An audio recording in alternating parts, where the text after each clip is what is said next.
আসছে বিস্তারিত খবরে। যাদবপুর কাণ্ডে 5টি এফআইআর দায়ের। যাদবপুর থানায় 5টি এফআইআর দায়ের করা হয়েছে।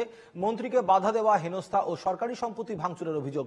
শিক্ষাবন্ধু অফিসে অগ্নিকাণ্ডের ঘটনায় এফআইআর দায়ের করা হয়েছে।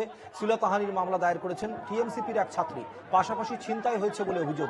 মন্ত্রীর গাড়ি লাগামহীন গতিতে চালানো হয়েছে বলেও অভিযোগ করেছেন ছাত্রদের একাংশ।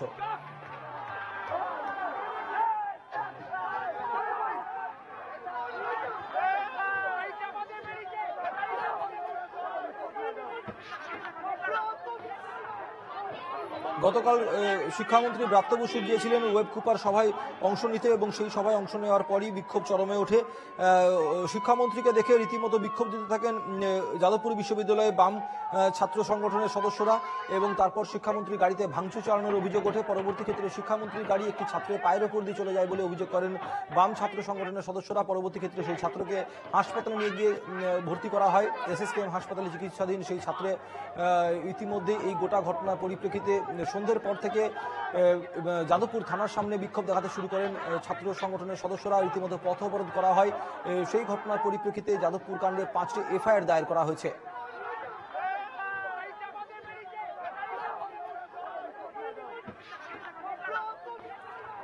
সুস্মিত মজুমদার আমাদের প্রতিনিধি রয়েছেন এই মুহূর্তে আমাদের সঙ্গে। সুস্মিত, 5টি এফআইআর দায়ের করা হয়েছে যাদবপুর কাণ্ডে, কি কি রয়েছে সেই এফআইআর তালিকায়? দেখো, মূলত যেটা বলা হয়েছে যে এই যে অগ্নিসংযোগের ঘটনা এবং একই সঙ্গে ব্রাত্য বসুর গাড়িতে ভাঙচুর এবং একাধিক যে অভিযোগ, সেই অভিযোগের ভিত্তিতে কিন্তু আজকে যেটা জানা গিয়েছে গতকাল রাত্রে শনিবার দিন একজন প্রাক্তনীকে গ্রেপ্তার করেছে। তার বাড়ি থেকে গিয়ে তাকে আটক করে নিয়ে আসা হয়েছে। পরবর্তীকালে তাকে গ্রেপ্তার দেখানো হয়েছে।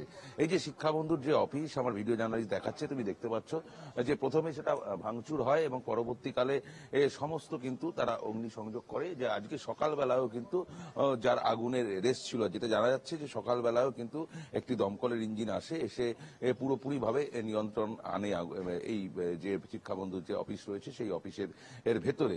তবে এখনো পর্যন্ত নতুন করে আর কোনো অশান্তি বা নতুন করে কোনো আন্দোলন কর্মসূচি এখনো পর্যন্ত কিন্তু দেখা যায়নি। তবে এই যে এসএফআই এর পক্ষ থেকে যে আরো তারা একটি আন্দোলন সংগঠিত করবে এমনটা কিন্তু পূর্ব ঘোষণা অনুযায়ী আছে, সেটা বেলার দিকে। যদিও সকালবেলায় কিন্তু একদম নিস্তব্ধ বলা যেতে পারে। যে যাদবপুর ইউনিভার্সিটির যে ক্যাম্পাস রয়েছে সেই ক্যাম্পাসে কিন্তু কোনো পড়ুয়াকে এই চত্বরে কিন্তু দেখা যায়নি নতুন করে।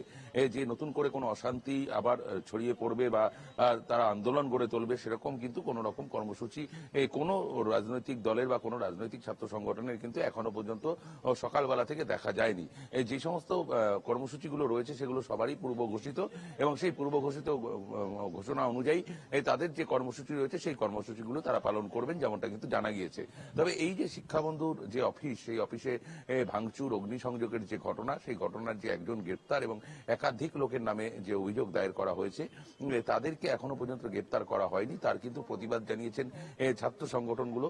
অর্থাৎ যে ছাত্র সংগঠনের এই অফিস ছিল সেই অফিসের কম্পিউটার থেকে শুরু করে সমস্ত কিছু ভাঙচুর করে ফেলা হয়েছে। ঘরের ভেতরে আসবাবপত্র থেকে শুরু করে সমস্ত চেয়ার টেবিল ভাঙচুর করে দেওয়া হয়েছে। ইলেকট্রিসিটি যে ছিল সেগুলোকে নষ্ট করে দেওয়া হয়েছে। একই সঙ্গে অগ্নিসংযোগের ঘটনার মতন ঘটানো হয়েছে। সেই কারণে কিন্তু আজকে এখন যে একজন গ্রেপ্তার হয়েছে, চাইছেন যে আরো একাধিক লোক এর ঘটনার সঙ্গে যুক্ত রয়েছেন, তাদেরকেও গ্রেপ্তার করার প্রয়োজন রয়েছে। পাশাপাশি এসএফআই এর পক্ষ থেকে গতকাল রাত্রের যে ঘটনা, সেই ঘটনার পরিপ্রেক্ষিতে শিক্ষামন্ত্রীর গাড়িতে যে ধাক্কা লাগে একজন পড়ুয়া, তিনি হসপিটালাইজড রয়েছেন, তার বিরুদ্ধে অভিযোগ দায়ের করা হয়েছে। অভিযোগ পাল্টা অভিযোগ, সুমিত, যেটা একদম স্পষ্ট বিষয়টা যে অভিযোগ এবং পাল্টা অভিযোগ তার ফের কিন্তু এই যাদবপুর ইউনিভার্সিটির যে ক্যাম্পাস, সেই ক্যাম্পাস কিন্তু আজকে এখন এই মুহূর্তে যদিও রবিবার, তবুও কিন্তু এই সকালের দিকে একেবারে বলা যেতে পারে পুরোটাই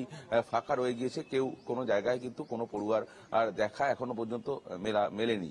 তবে আগামীর যে কর্মসূচিগুলো রয়েছে সেই কর্মসূচিগুলো এখন দেখার বিষয় রয়েছে যে গতকালের ঘটনায় যেরকম অপ্রীতিকর ঘটনা সৃষ্টি হতে যাচ্ছিল, বিশাল পুলিশ বাহিনী সেখানে মোতায়েন করতে হয়েছিল। শুধু তাই নয়, বিশাল পুলিশ বাহিনী শুধু নয়, পুলিশের যে উচ্চপদস্থ যারা কর্মী রয়েছেন, কর্তা রয়েছেন, তাদেরকে পর্যন্ত আসতে হয়েছিল। জয়েন্ট সিভিক ক্রাইম তিনি কিন্তু নিজে স্বয়ং সেখানে এসেছিলেন, সমস্ত বিষয়টা তিনি খতিয়ে দেখেছিলেন। তার কারণ রাস্তা পুরোপুরিভাবে অবরুদ্ধ হয়ে গিয়েছিল। শিয়ালদা থেকে যাদবপুর এবং হাওড়া থেকে যাদবপুর বা যাদবপুর থেকে শিয়ালদা সমস্ত জায়গা কিন্তু অবরুদ্ধ হয়ে গিয়েছিল। পুলিশে এবং যে ট্রাফিক তাদের মধ্যস্থতায় রাস্তাগুলোকে ক্লিয়ার করে দেওয়া হলে গেলেও সেই আন্দোলন কিন্তু থামানো সম্ভব হয়নি। সেই আন্দোলন কিন্তু তারা চালিয়ে গিয়েছিলেন। পরবর্তীকালে পুলিশের মধ্যস্থতাতেই কিন্তু পড়ুয়ারা সেই আন্দোলন প্রত্যাহার করে নিয়েছিলেন সেই সময়ের জন্য, আপৎকালীন ঘটনার জন্য। কিন্তু পরবর্তীকালে সেই আন্দোলন কিন্তু তারা দীর্ঘায়িত করবেন এমনটা কিন্তু গতকাল রাত্রেই তারা হুমকি দিয়ে দিয়েছিলেন।